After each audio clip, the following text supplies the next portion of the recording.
75 years ago today, Allied troops landed on the beaches of Normandy, France, launching a take-back of Europe from the Nazis. Until recently, a Cedarburg family had no idea their father was part of the D-Day invasion. That man hid his place in history until he was in his 80s. New at 10, Rebecca Clough talked to his daughter, who's sharing his story in a new book. Rebecca. Steve and Carol, the family of Alfred Endres, believed he was a chauffeur, a barber, and a translator in World War II. It wasn't until he was given the Legion of Honor, France's highest award, that they realized his service went much further.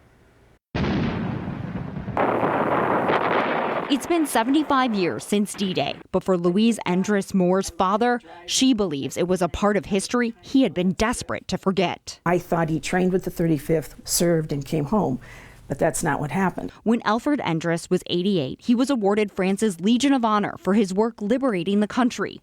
His daughter found out after the ceremony her dad was actually a machine gunner during the D-Day invasion. D-Day +1 was his initiation into combat. And people jumped over the side, some sank. There were dead bodies floating in the water. He didn't think he'd live through it. Alfred was 26 years old when the government came to their farm near Lodi, Wisconsin, and told them either Alfred or his younger brother had to serve. His daughter said Alfred volunteered, and just weeks later, he was on the beaches of Normandy. He almost got crushed to death because when the ramp came down on the Higgins boat, bullets were flying in, everybody pushed back. He was in the back and he almost suffocated. Alfred passed away shortly after he was given the Legion of Honor. Louise decided to find out more about her dad's combat experience.